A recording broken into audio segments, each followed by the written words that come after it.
Hello everyone, and welcome back to Occult Perspectives.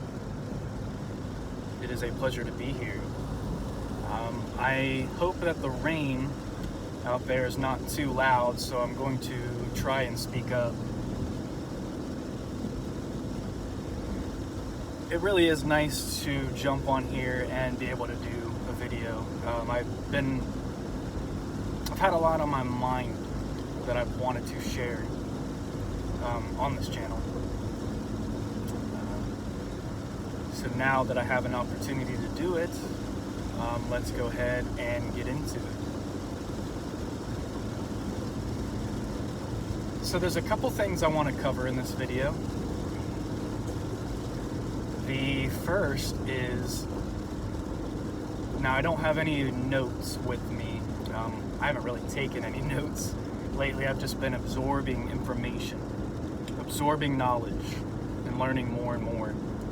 I have not had as much time to spend on my practices and just sitting in silence with the self as I would normally do.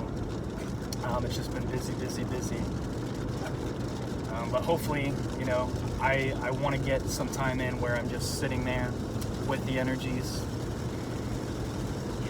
working with different energies, and I want to get into that in a little bit in this video. Maybe some of my experiences and definitely some of my perspectives. If you don't know who I am, my name is Tyler Smith. My background, as far as occultism goes, is I have experience in the Freemasonic fraternity. I do have experience performing ceremonial magic. Am I a professional? By no means, no. I'm somebody who is always learning, who is probably not somebody you should come to as for a teacher. If you want a good occult teacher, I recommend either Universal Mastery or Curtis Joseph. Those two guys are superb. They're awesome. They have great information.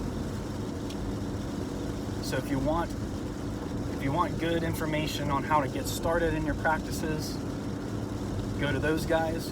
If you want information on, I am going to emphasize the lesser invoking ritual of the pentagram. Study the lesser banishing ritual of the pentagram too, but don't use it very much unless you really think you need a cleansing. But most of the time this isn't the case. The lesser invoking ritual of the pentagram is more of the main ritual, whereas the banishing part is just like a side note. And that rain's getting a little harder out there. So anyway, that's a little bit of what I cover on this channel. I cover different books as well. I do Dante, I do Morals and Dogma. So this is an information channel. I have a lot of information I've accumulated over the years, a lot of knowledge. Still learning how to put it into practical use myself. I still have a lot of egoic problems that I work with myself, and I'm glad that I can at least acknowledge that, but I have a lot of internal work to do.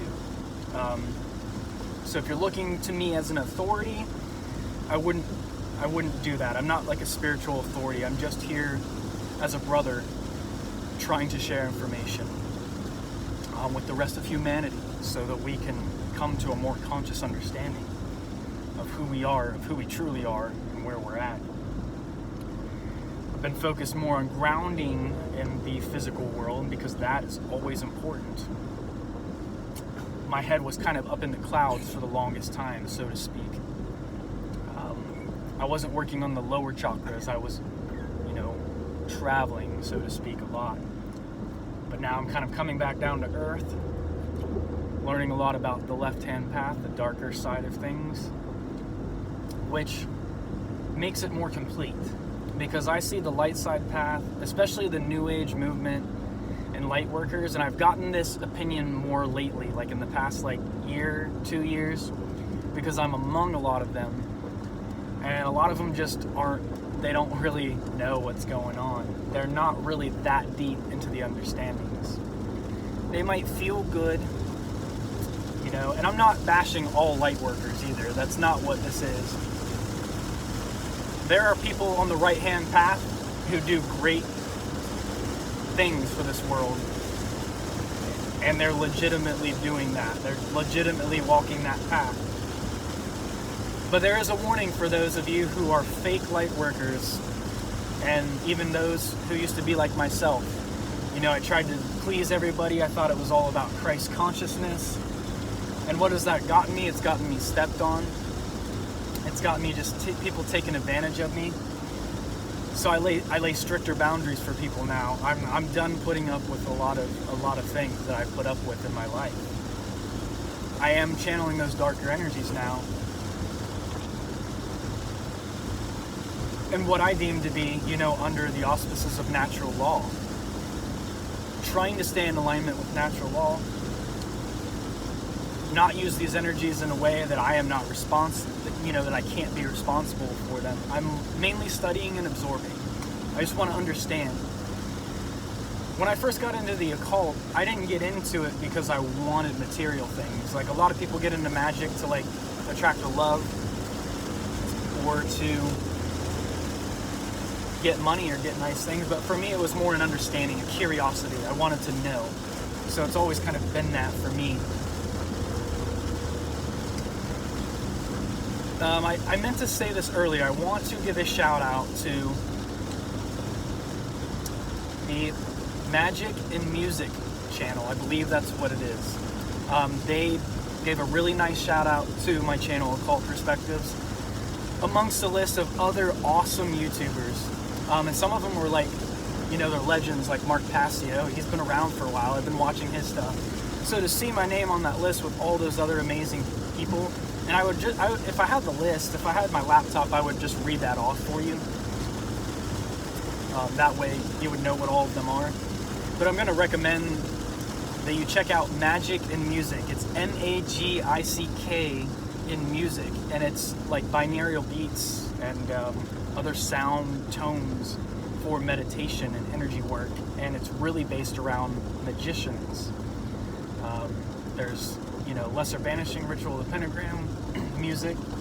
There's Hecate meditation. So whatever like tradition you are, there's different sounds for each path. It seems like they have a wide variety.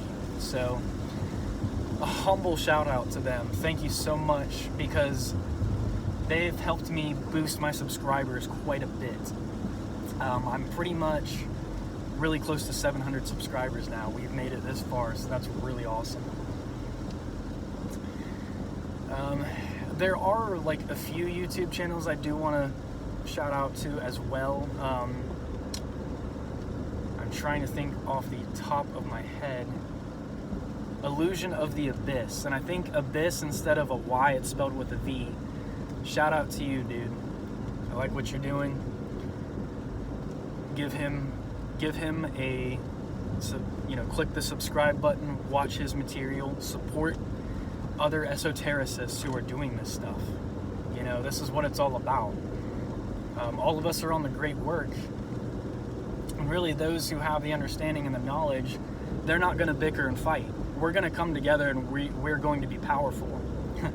It's going to be the ones who don't understand or who refuse to understand who are probably going to suffer the most. And it's not going to be me that's doing it. You know, and that's something I want to get into. Is something I've wanted to talk about for a long time is sympathetic magic. Sympathetic magic and how powerful that is. There's one more YouTube channel I want to shout out before I forget, and I'm really sorry if I'm mispronouncing this. Anima Nora? That could be wrong. It's spelled ANIMA NOIRA. She has really unique information. Like, there's information on that channel I'm not seeing anywhere else on YouTube. Go and check her out. I'm pretty sure Anima is how you say the first part of that. So really interesting teachings, a lot of good people she has live on there discussing deep esoteric information. So go and check her out too. Awesome stuff. So I think before I get into talking about sympathetic magic. I think I've got about 20 minutes left of this drive, so I'm going to try to fit it in, at least what I wanted to talk about today, in real quick. Now, as I've worked primarily with angels. I know what their energy feels like. I know, I've worked with them. I've felt them. I've experienced them. I've seen them to a degree.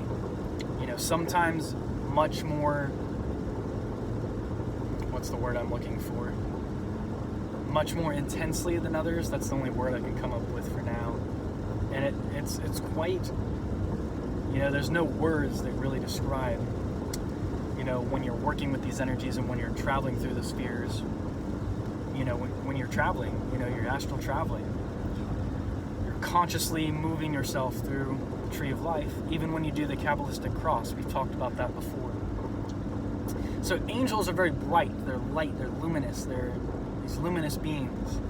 And of course, even Lucifer was the most beautiful of all angels. And I want to do a whole video on Lucifer. That's going to take some time.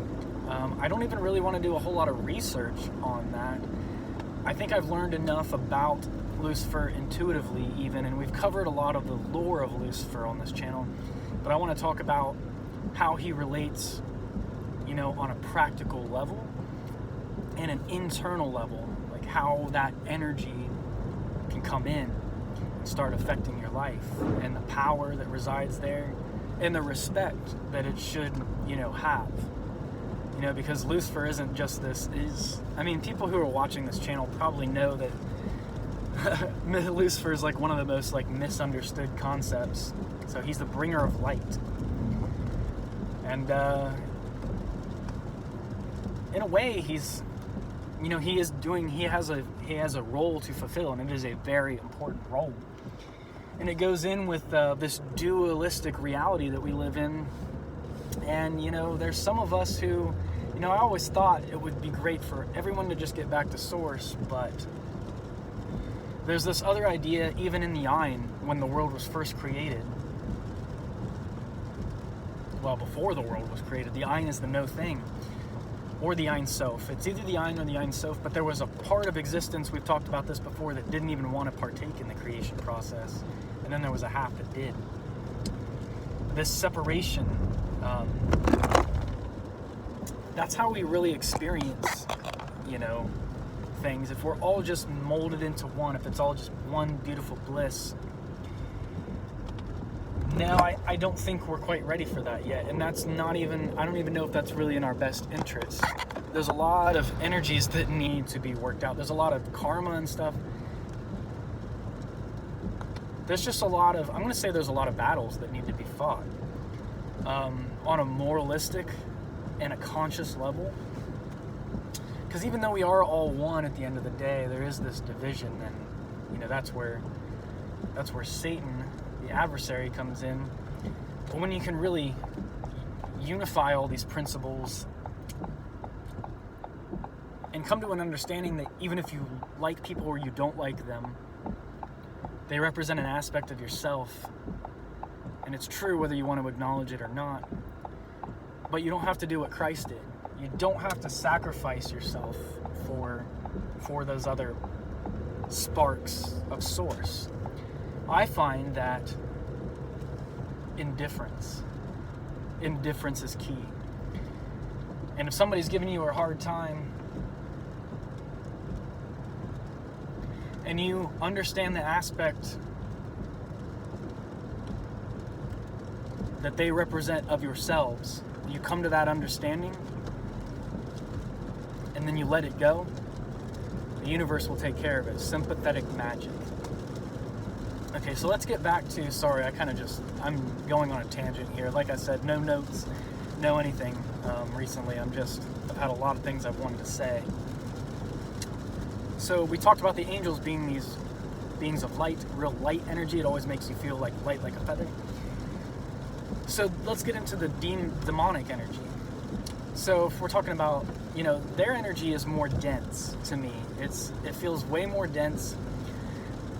Now, this is coming from someone who has not even really invoked demons before. I've sat and worked, sat with the energy of Lilith, even like worked with her sigil, focused upon her, but not really, not even like truly invoking, not vocalizing anything, just sitting with the energy and seeing what it feels like and getting an idea of what that archetype's like.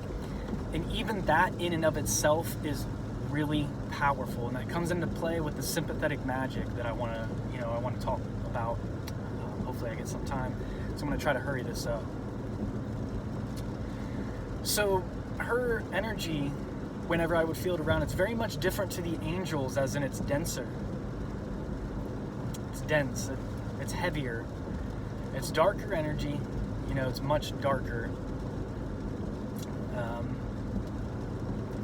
I had an interesting experience in the shower kind of after sitting and meditating with the red candle and just focusing upon what Lilith symbolizes, what the archetype is, and how I was receiving intuitions, and it was almost like this energy just overtook me, and it almost overwhelmed me, but it was like a test. It was like a test of strength to make sure, that that energy was testing me, so to speak.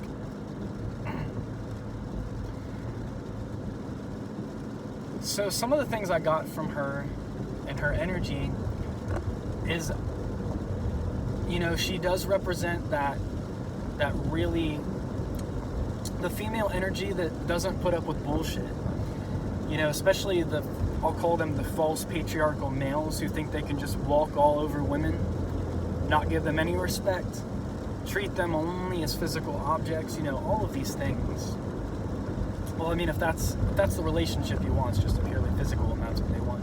I'm talking about people who really hurt and abuse people, getting into, creepy shit like rape and stuff like that.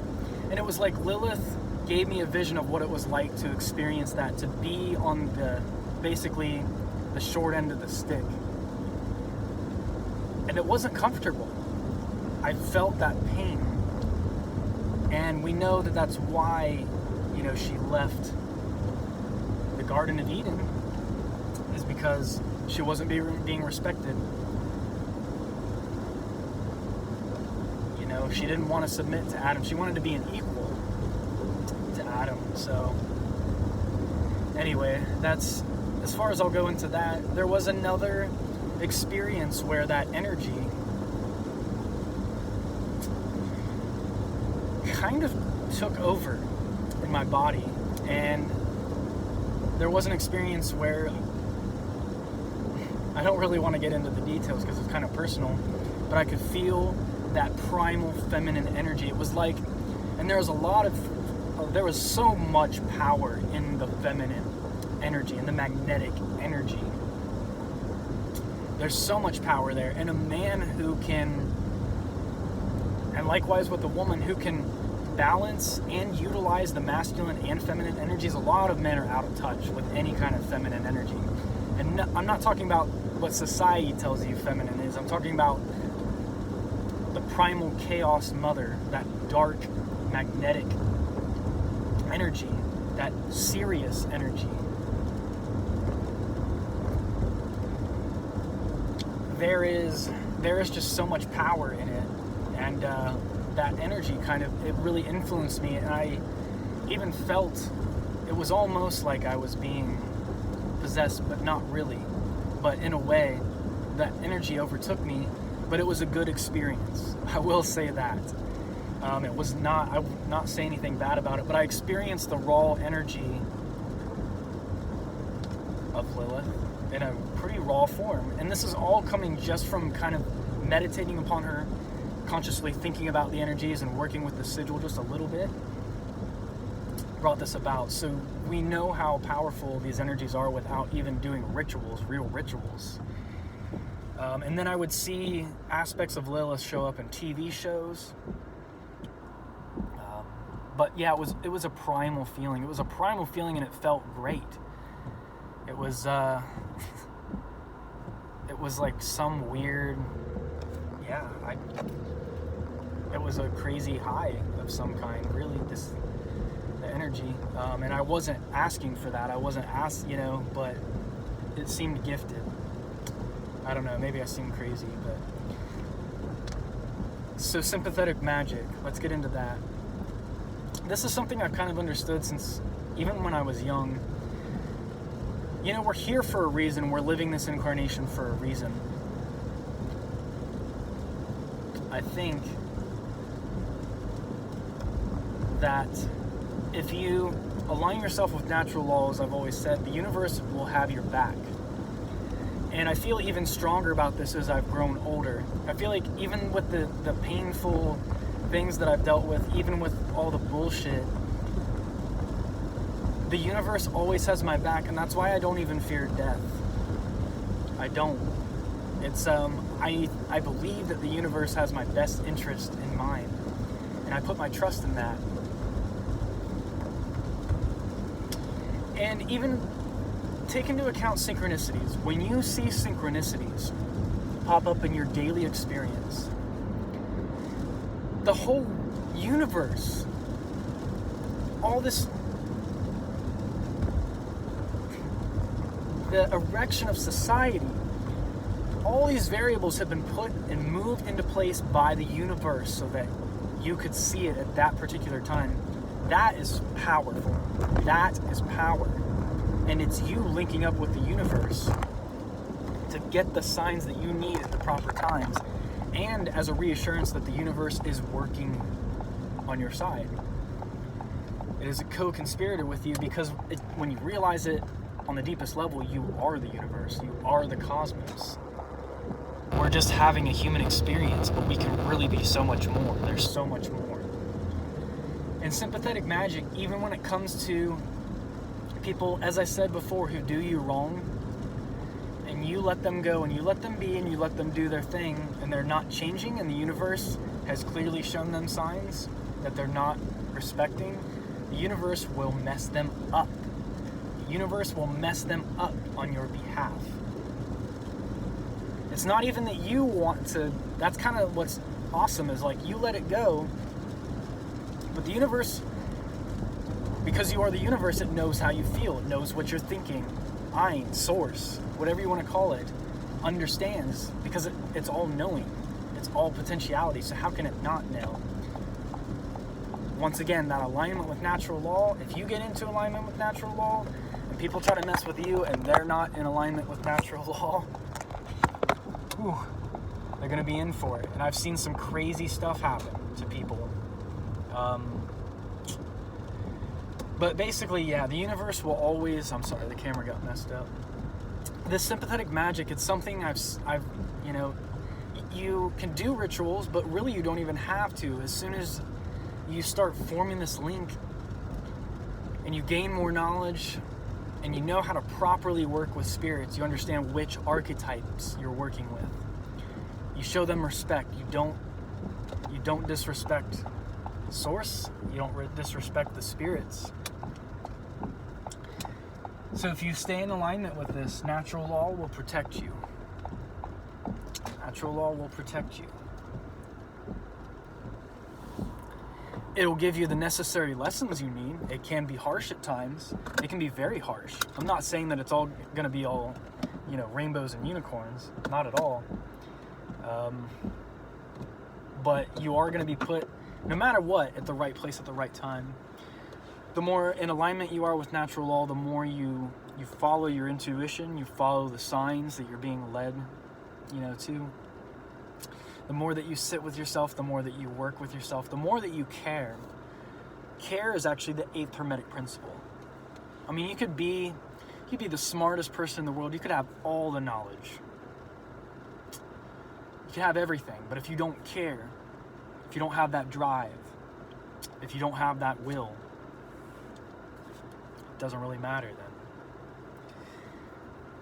As Mark Passio calls it, the dark occultists have dark care. That's why they are so successful. Because see, like, the light side's all divided a lot of the time, and I think the Black Brothers, the dark side, they really kind of have their stuff together. I don't care if you agree or you disagree with it. you have to respect power where it's due. And remember, it's all about balance. Everything has its role to play. If everything were just positive polarity all the time, it would get pretty boring. It would be like the Garden of Eden again, and stuck in the same situation. Like, yeah, everything's cute on the outside, might seem good, but more than likely it's going to be fake. It's going to be a fake, superficial happiness. That's why the darkness exists. It teaches you lessons. So you're not just an ignorant child. You're not just a wandering, unknowing being in, existing. It's illumination, transcendence, through proper discipline. Try to get your body right. Try to get your physical self right. And be in alignment with Source and be yourself. Be who you are. Follow whichever path feels right. Personally, like I said, I'll admit it, I'm having a lot of ego problems, and I'm trying to figure out my niche in this realm of knowledge and occultism. I have a lot of information, but as far as to the actual direction that I will be going, it's not, I don't know. There's a lot I don't know right now. It's part of the reason I haven't been on this channel as much. Is one of the reasons. I want to study more. I want to absorb more. I want to work on myself more, so that, like I said, I'm not really a guru or a certified teacher or someone who's going to really maybe get you, the knowledge that you're looking for, or the practical advice for, ritual work and all that stuff. But I guess I'm just coming to you as a humble guy, and trying to do the great work, and trying to figure myself out, because it's been a very changing time for me. A lot of things have changed internally. I'm really not the same person I was even a year ago. I found deeper knowledge. I found deeper understandings. And like I said, I'm tired of, I'm gonna figure myself out, figure out how to manifest what I need to manifest in order to do the great work, and in order to be in alignment with my highest potential. And I recommend you all do the same. So I think I'm gonna end this rant. So, peace and love, everyone. Take care. If you like what I do, please subscribe, like my videos, share with like-minded people. Get the word out there. If you think there's something on this channel that's pretty unique, and share it with other esoteric people. Please recommend the YouTube channels that I ask you to recommend or to subscribe to, because they're all part of the same work. So, anyway, peace and love, everyone, and until next time.